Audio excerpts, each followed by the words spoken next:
Welcome back for a holiday-themed edition of the Something in the Wilderness podcast. My name's Steve, and tonight it's New Year's Eve. So you must know what song we're talking about, right? If you've tuned in before, you know that I always choose one Andrew McMahon song to talk about. Now, I've hesitated to talk about this one last year, wondering if it was going to be part of a full album, but I'm beginning to think it won't be, though I could be proven wrong very soon.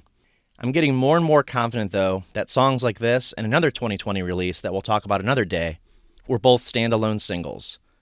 Since the lyrics speak to this time of year, I thought we'd bring in the new year together with a breakdown of a heavily emotional but hopeful song about what it's like to come out of one of our hardest years, but approach the new year with as much optimism as possible. So let's get started. Sometime in December 2020, about 9 months into a pandemic that changed life as we knew it, Andrew announced that he had a new song coming out on New Year's Day.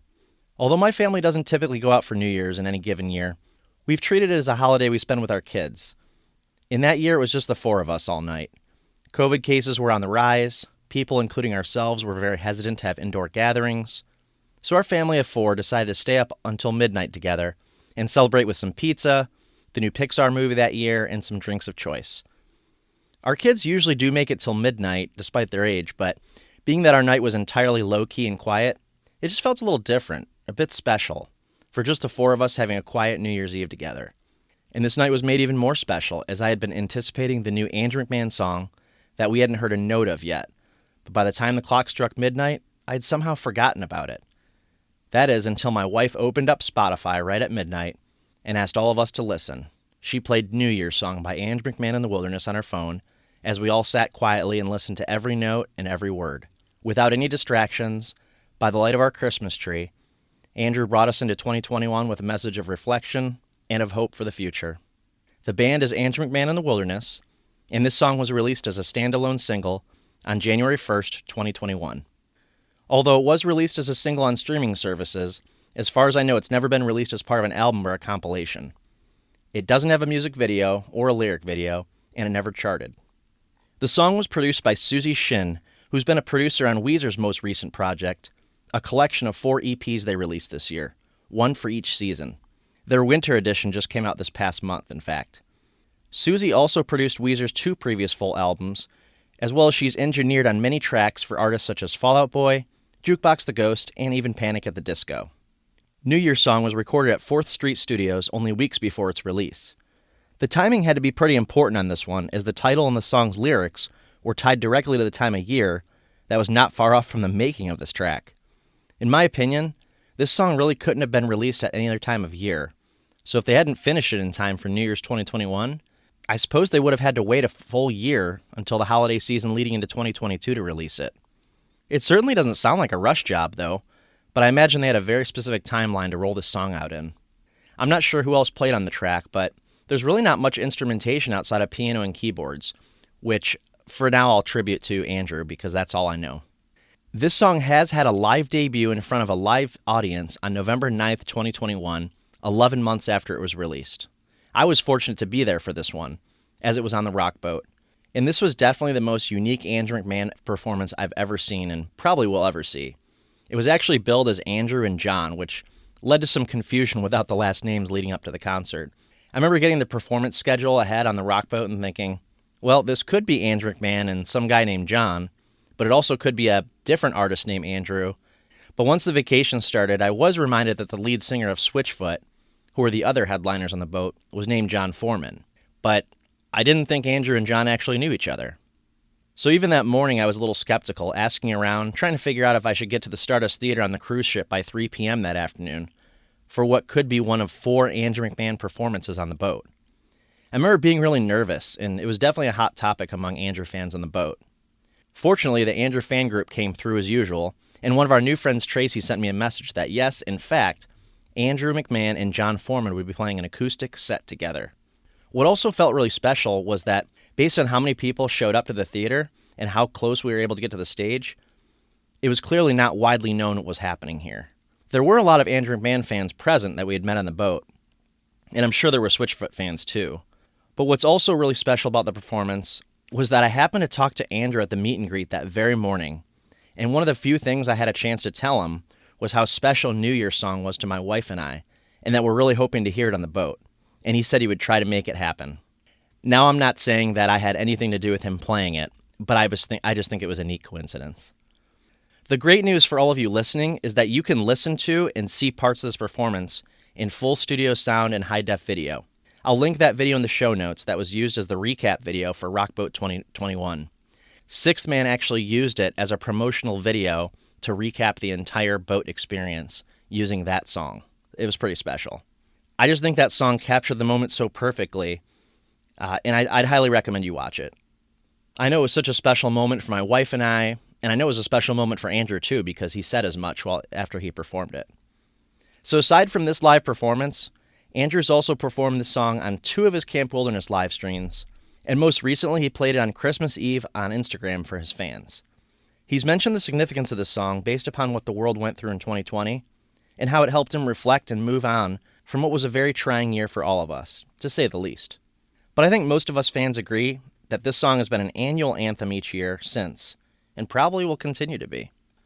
In fact, Andrew had this to say about the song on the day it was released to the world on January 1st, 2021. I've been on this earth a fair amount of years.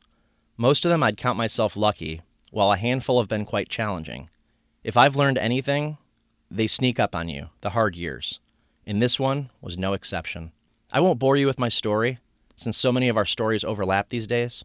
What I will say is that in a year where I've spent more time behind a laptop than a piano, I woke up a couple weeks ago with a little hope in me and a song. I recorded on my favorite piano at 4th Street in Santa Monica and had the amazing Susie Shin produce it a few days later in hopes of finding some speakers in time to wish you all well. Wherever this song finds you in life, whether you feel inclined to skip it or listen on repeat, I send it on with a sincere hope that whatever hardships and beauty you've encountered this year, you find half the hardship and twice as much beauty in the next. Andrew McMahon. Well said, Andrew. Now, if you've been following Andrew McMahon's life and career these past few years, you probably remember that he spent most of 2020 writing his book, 3 Pianos. Like many of us, 2020 seemed to be a very reflective year for Andrew, and I think this song was a great piece of art that encompasses his thoughts in 3 minutes.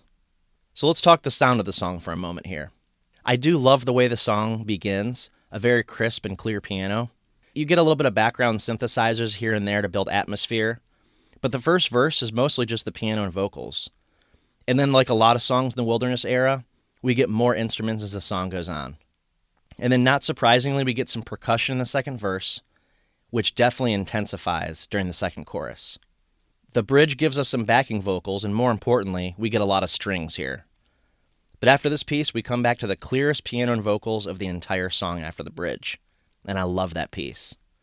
I love the way Andrew sings the words to the song and how each line leads to the next. So with that, let's talk lyrics. First of all, these lyrics are some of my favorite lyrics that Andrew McMahon has written in the past few years. Very timely, very relevant, even 2 years after the song was released. And I love the sentiment. Simply put, Andrew's wishing everyone listening a Happy New Year. Even more so, he hopes our dreams will come true. And the way he sings every line in the song with such conviction, the message is very clearly genuine. To say that 2020 was a tough year for a lot of us is a bit of an understatement, but it's also too general to really encompass what happened. I don't know how future generations will really interpret or view this event, how the world stopped in 2020 and the way so many of our lives changed so quickly and so dramatically and for so long. I mean, I have trouble comprehending it and looking back on it myself. Many people do like to say we're back to normal, the pandemic is over, we have to get on with our lives. But it truly did change certain aspects of our lives forever. In my family, we're some of the lucky ones, I would say. But overall, in the past couple years, our cultures changed, our customs and traditions changed, our friendships and family interactions, our work lives, and that's not even touching on the emotional toll it's taken on so many of us to make these changes. Many people are still struggling with the changes and trying to adjust and get back to what we call normal. Remember back before March of 2020 when we used to make plans and everything felt so certain once we made them? Andrew puts in his own words what happened to us in the first verse. When all of our plans just slipped through our hands, like paper boats washed out to sea. So by the end of 2020, and just like all the time since, we're all grasping to the hope that we can return to all those things that we had before. Normal friendships, human relationships, making plans again, both near and far. So Andrew sings next in the first verse, "Hope the things that went missing come back when you need." Because we all needed these things, and we still do. And many people out there are still feeling lost. So this verse especially rings true each year for a lot of people. Some of the lines he uses in the chorus are more general, and then some become much more specific. The first chorus sings, "I'm wishing you Happy New Year, and I hope your dreams will come true, dear, that your money gets made, that they throw you parades, and patch up your boat with strong glue." Now, before I get to the final line of the chorus, though, I want to point out how much I love the last line about patching up your boat with strong glue. It's just a nice message of the importance of resilience, with an artistic metaphor, of course. That's one of the things I want to take away from this song. And then the last line of each chorus just feels so hopeful. It's like raising a glass. At least that's how I've always imagined it ever since I first heard it. Here's to a year that's brand new. I love the visual in my head that takes place of all of us just raising our glasses and saying these lines of encouragement to each other. Now, some of the lyrics change in chorus 2 and 3, but I want to go through the second verse because I think there's some strong lyrics here too. Remember the highways, the birthdays, the friends. Remember airplanes and parties and shows. Now, it may be hard to imagine nowadays, but those words hit really hard 2 years ago. Do you remember celebrating birthdays in 2020? Getting together with friends? If it happened, how about flying? Going on vacations? Some of this stuff was non-existent. Parties and concerts hardly happened, if at all. And every time we'd come together for any type of social gathering, there was this risk, this guilt, and sometimes even shame. And so Andrew sings, "All the things that you miss, all the days that we drift, all the dreams you let go of." Man, that last line, especially heartbreaking. Again, I'll say I was one of the lucky ones. So many people have lost so much since this pandemic started. And I do appreciate after these heartbreaking choruses, Andrew does bring us back with this message of wishing everyone a happy new year and hoping our dreams come true, and bringing back that message of hope. In the second chorus, it goes, "that your music gets played and the bars open late just for you." And I love that sentiment as well. It's like, I hope things work out for you is I think what he's saying there, no matter who you are. And the third chorus brings us some of the most powerful lines in the entire song. That you're loved and you're safe, that you win so much more than you lose. Again, I love this idea of just rooting each other on, wishing and hoping, and even working toward the best for everyone, doing whatever we can. Those final lines of the song are by far my favorite part. There's a lot of power in words, and in these words specifically. Now, Andrew said in a recent interview that with this new album he has coming out, he knew he didn't want to make a pandemic record, and I understood exactly what he meant when he said that. But I do appreciate that instead, we did get a pandemic song from him. I think he made the right move there. He did an excellent job of capturing that moment in time, or this era of our culture, with just this one song. And that was enough. Like I said, he touched on the downsides, but he brought back the hope and encouragement. And I think that's the beauty of this song. And for all these reasons that I've mentioned, this song is one of my favorite Andrew McMahon in the Wilderness songs. Top 10 at least. That moment on New Year's Eve going into 2021, when my family listened to this song at midnight in our living room, only by the light of the Christmas tree, holding each other in the dark, reassuring ourselves that the light was coming soon, is very hopeful. I hope that everybody listening will take the message of this song to heart and help to lift others up around you when you can. Encourage wherever possible. And in turn, I hope you're doing better than okay. But if okay is all you got today, I'll take it. Thank you as always for listening. Although this was the newest song I've ever talked about on the show, I think you're really in for a treat on our next episode. I know it was pretty special for me, and I can guarantee you that it was the most memorable episode I've ever recorded coming up in January. What a way to start off the new year. As always, email somethinginthewilderness@gmail.com or DM me on Instagram if you'd like. I wish all of you a happy, healthy, and prosperous 2023. In fact, I'm going to quote Andrew McMahon as we go out today. "I'm wishing you Happy New Year, and I hope your dreams will come true, dear. That your money gets made, that you're loved and you're safe, that you win so much more than you lose. If it's dark, that the light's coming soon. Here in a year that's brand new."